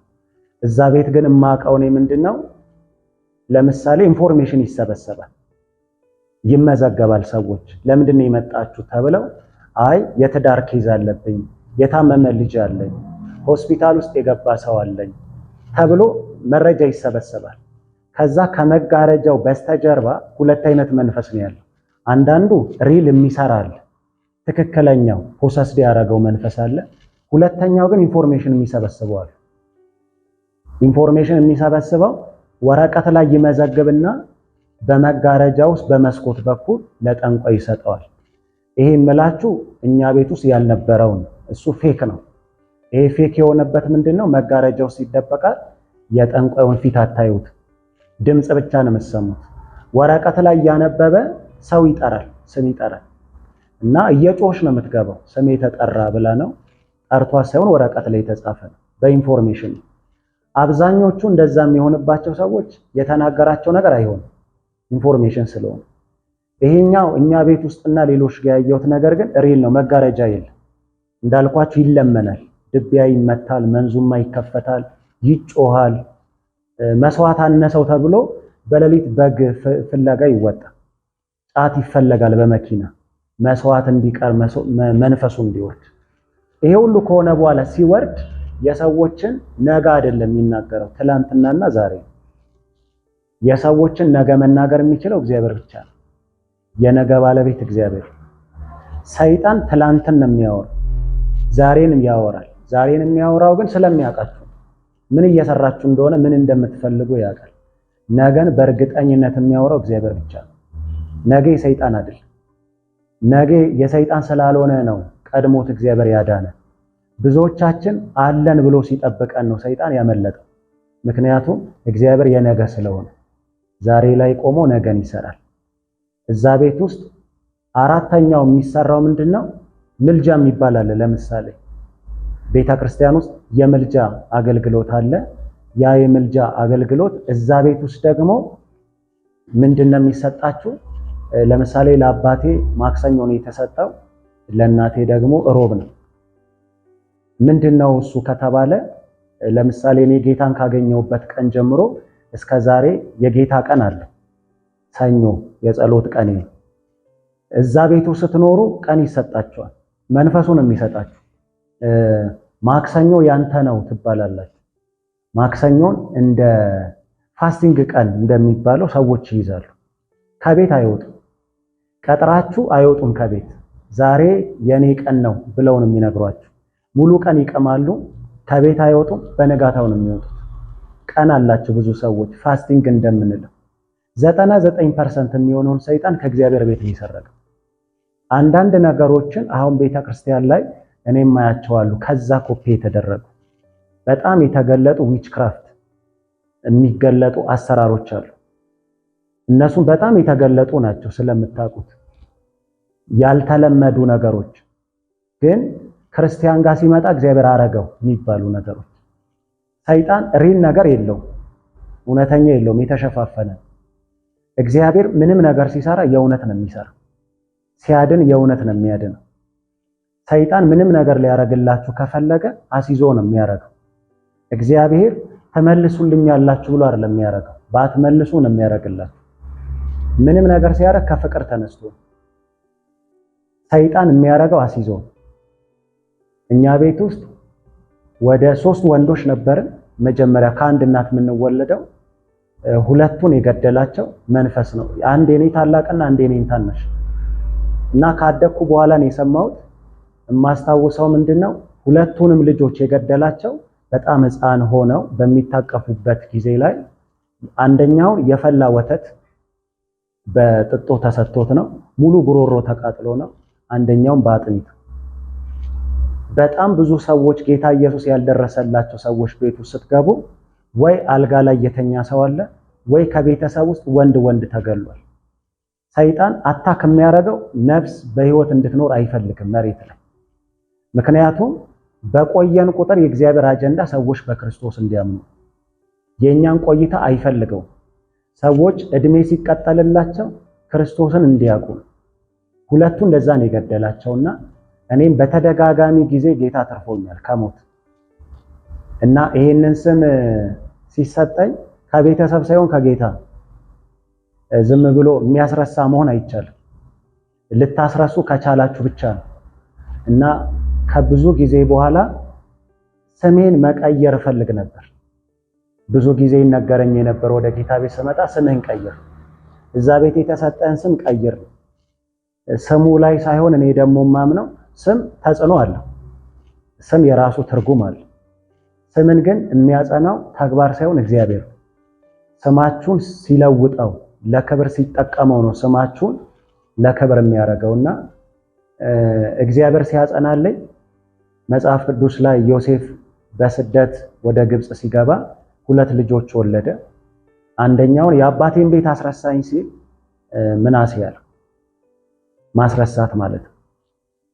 እግዚአብሔር እኔን ብቻ ሳይሆን ስሜንም እንደሚፈልገው ሲነግረኝ የብዙ ሰዎችን ታሪክ ለማስረሳት እንደሚጠቀምበት ሲነግረኝ ከኢየሱስ ስም ቀጥሎ የምወደው የኔን ስም። ምክንያቱም እግዚአብሔር በእኔ ብዙዎችን ብዙ ነገር ያስረሳል፣ ለብዙ ለውጥ ምክንያት ያደርጋል ብዬ ስለማምንና 2ቱን ገደለ። ከዛ 2 እህቶችን ደግሞ ሊገል የነበረው ያደግንበት ሰፈር ውስጥ በየቤቱ ብዙ ልጆች ሞተዋል። በጣም ብዙ ልጆች ወንዝ ውስጥ ገብተዋል። ቤት ውስጥ ቁጭ ብሎ ስማቸውን ይጠራል እና ተጠራው ብላችሁ ነው የምትሄዱት። ሲሄዱ አባዲና ወይም ቀይ መስቀል መጥቶ ነው ሬሳቸውን የሚያወጣ። 2ቱንም እንደዛ ወስዷቸው ነበር። እግዚአብሔር ነው ያተረፋቸውና እኛ ቤት ውስጥ ኦልሞስት ወደ 5 ወንድ አካባቢ መንፈሱ ገሏል። እግዚአብሔር እኔን ሲያተርፈኝ ለምልክት ነው። እኔን በጌታ እንዳምን ሲያረገኝ እግዚአብሔር አጀንዳ ስላለው። እግዚአብሔር ሰዎችን ዝም ብሎ አይጠራም፣ ዝም ብሎም አይፈልግም። እግዚአብሔር እንደሚፈልገኝ ያውቃል። እዛም ቤት እንዳልኳችሁ እፈልገዋለሁ፣ ያገለግለኛል ሲል ያው ብዙ እልልታ እንዳለው ነግሬያችኋለሁ። ብዙ ጩኸት ነበረው። ታገለግለኛለህ ተባለ። የተመረጠ ልጅ ተብዬ ነው ያደግኩት። የሚደረግልኝ እንክብካቤ የተለየ ነበር። ምክንያቱም ኖሯቸው አይደለም፣ መንፈሱ ስለመረጠኝ። መንፈሱ እኔን የመረጠኝ ደግሞ ለራሱ አጀንዳ እና ደስተኛ አልነበርኩ ትልቁ ችግሬ። እና ሁሌ እንዳልኳችሁ ቅድም አለ ጥፋት የምንወደው ነገር የለም። በእኔ ብዙ የሰዎች ቤት ተቃጥለዋል፣ ብዙ ሰዎች ተፈንክተዋል፣ ብዙ ሰዎች ተደብድበዋል። የሰፈር ጋንግስተር አርጎናል፣ ረባሽ አርጎናል። ሱስ የሚባል የቀረን ነገር የለም። ሁሉን ነገር ነው ያስደረገንና ለኔ ትርፍ ምንድነው ብባል ኢየሱስ ብቻ ነው። ምንም እግዚአብሔር ትልቅ ነገር ቢያረግልህ ደስ ይልሃል ብባል ብጠየቅ ኢየሱስን ማየት። ምክንያቱም የነካኝ ኢየሱስን አይችልም። እኔን የጠራኝ የተለየ ሚራክል አይደል፣ ኢየሱስ መስቀል ላይ የቆየበት ቆይታ። ከዛ በኋላ ብዙ ሰዎችን ጌታ አድኖ በቀጥታ ወደ ጸሎት ገባው ብያቸዋለሁ። ስጸልይ ብዙ ሰዎች እንዲድኑ ነበር ጸሎት። በጣም ብዙ ሰዎች አብረውኝ ይረብሹ የነበሩ በጌታ ይሆኑ አሉ እና እኔ ሳገለግል ጉባኤ ውስጥ ያየዋቸው አሉ። ብዙ ቦታ ላይ ጌታን ያገኙ። ይሄ ለኔ ደስታ ነው። ምክንያቱም ከዲያብሎስ እጅ ነፃ መውጣት ማለት ለዘላለም የጌታ መሆን። 2 ነው ያለው። በቃ ከሁለቱ አንዱ ነው የምትሆኑት። የዲያብሎስ አለመሆን የሚቻለው በክርስቶስ መሆን ሲቻል ብቻ ነው። የዲያብሎስ ሆናችሁ ሃይማኖተኛ መሆን ይቻላል። በጣም አክራሪ ነኝ ሃይማኖት ላይ ብያቸዋለሁ ቅድም። አልደራደር በክርስትና ቀልል። በተለይ በኦርቶዶክስ የሚመጣ ሰው ጋር እንደራደር። ብዙ ጴንጤ ደበደብ ነው ጠላቶች አድርገናቸው። ዕውቀቱ የለንም። በእውቀት አናረግም፣ በስሜት ነው። ሃይማኖትን ጠብቅ ብቻ ነው የተባለው እንጂ ክርስትና ይሄ ነው አልተባለም። ክርስትና ለኔ ብርሃን ነው። ብርሃኑ ሲበራላችሁ ነው ጨለማን የምታውቁት። ብርሃኑ ካልበራ ሃይማኖተኛ ሆኖ መኖር ይቻላል። ምንም ውስጥ መኖር ትችላላችሁ። ሃይማኖት አለኝ ነው የምትሉት። እና ጠዋት እሑድ ቤተክርስቲያን እንሄዳለን ቅዳሜ አድረን። እንዳልኳችሁ ቅዳሜ እኛ እንደውም ለጨዋታ የምንለው ብዙ ጊዜ ሰይጣን የሚሞሸርበት ቀን ቅዳሜ ነው የምንለው። እንደ ቅዳሜ ቀን አጋንንት የሚመለክበት ቀን ኢትዮጵያ ውስጥ የለም። ከባዱ ቀን ቅዳሜ። ብዙ ናይት ክለቦች የሚታደረው አይታችሁ ከሆነ ቅዳሜ፣ ብዙ ነገር በቃ የደስታ ቀን ቅዳሜ ነው። ሰዎች ኢንጆይ የሚያደርጉት ቅዳሜ። ሌሊት ሰይጣን ቆሞ የሚጨፍርበት አዳር ነው ያለው። እና ጠዋት ግን ተነስተን 11 ሰዓት አምልኮ አልቆ ነጠላ አድርገን ቤተክርስቲያን እንሄዳለን። ችግሩ ያለው ሃይማኖቱ ላይ አይደለም፣ መነካት ላይ ነው። እግዚአብሔር በክርስቶስ ኢየሱስ ሲያገኘኝ ሃይማኖቴን አይደለም የቀየር፣ ብርሃን ያበራል። የትም ውስጥ ሆኜ እውነት እንዲገባኝ ነው ያደረገኝ። በጣም አክራሪዎች ነን፣ በጥንቆላው ብቻ አይደለም። በጣም አክራሪነታችን በሃይማኖት ጉዳይ አክራሪ ነው። ጴንጤን ማስቀመጥ ወይም ደግሞ ዳግም የተወለደ አማኞችን እንዲቀመጡ እንዲኖሩ ያልፈቀድነው ምን ግራ ገብቶን ነው? እውነቱ አልበራልን። መጽሐፉን የሚገልጥልን ሰው የለም። መጽሐፍ ቅዱስ በየቤታችን አለ። አታንብቡ ነው የምንባለው። ካነበባችሁት አይገባችሁ መቅሰፍት ነው። አባባ ሲመጡ ወይም ያው በተለምዶ የነፍስ አባት ሲመጡ ያነቡልናል ነው የሚባለውና ብዙ ጊዜ የሚነበብልን ዳዊት ነው። ቤታችን ውስጥ ብዙ ዳዊት አለ። እጃችን ላይ የምናስራት ትንንሽ መጽሐፍ አለች። ብዙ ሰው ያውቃታል። እጅ ላይ የምትታሰር ትንሽ መጽሐፍ ናት። መጽሐፍ ቅዱስ አይነበብም። ብዙ ጊዜ እኔ ትግል ደግሞ መጽሐፍ ቅዱስ ለማንበብ ነው። መጽሐፍ ቅዱስን ለማየት እሞክራለሁ። መጽሐፉ ትልቅ ስለሆነ 80 አሃዱ ብዙ ስለሆነ ገጹ ለማንበብ ይቸገራል። እና ሁሌም መጀመር እንፈልገው ከዘፍጥረት ካሌን ወለደን ዮሐንስ ወንጌል ላይ ማቴዎስ ወንጌል ላይ ገብቼ ማንበብ አልችልም። ምክንያቱም ይሄንን መጽሐፍ ያስጀመረን የለም። ስለዚህ አንጀምረው። እንድንጀምር ካስፈለገ መንፈስ ቅዱስ ያስፈልገናል። መንፈስ ቅዱስ የእግዚአብሔርን ቃል የሚገልጥ ብቻ ሳይሆን የመጽሐፉን ባለቤት መንፈስ ቅዱስ መጽሐፍ ቅዱስን ብቻውን ነው የሚያብራራው። እርዳታ ያስፈልገው። እኛ እሱ የለን። እኛ ያለን ክፉ መንፈስ ነው። ያ ክፉ መንፈስ የሚመራን ወደ ክፉ ነው። እና ዓለም ብያቸዋለሁ በቃኝ ነው ያልኳቸው። ጌታን ስቀበል ለምን ኢየሱስን አመንክ ሲሉን ዓለም በቃኝ። ምክንያቱም እንዴት እንደምኖር እኔ ነኝ የማውቀው። ሰላም የለንም። የትዳር ሰላም የለም። በሁሉ ቤተሰብ ውስጥ ሁሌ ጭቅጭቅ አለ። ሁሌ ደግሞ ጸብ አለ። ሁሌ ጦርነት ነው፣ ድብድብ ነው። ባልና ሚስት ተደባድበው አምልኮ ይመጣሉ እና መንፈሱ ምንም መፍትሄ አይሰጥም። ሁሌ ችግር። የሁሉ ሰው ችግሩ ደግሞ መቀበል ብቻ ሳይሆን ከውስጡ ሰላም የለም። እግዚአብሔር በክርስቶስ ኢየሱስ የሰጠን ትልቁ ስጦታ የውስጥ ሰላም። የውስጥን ሰላም ካገኘውበት ቀን ጀምሮ ተረብሾ አያውቅም። እስካሁን ድረስ እንደተጠበቀ ነው። የውስጤን ሰላም ክርስቶስ ነው የጠበቀው። ማንም ሰው ሊወስደው አይችልም። እዛኛው ቤት ላይ ተቆራረጥን፣ ጨረስን። ወደ ጌታ ቤት መጣሁ። ከዛ ብዙ የገጠሙን የአገልግሎት ፈተናዎች አሉ።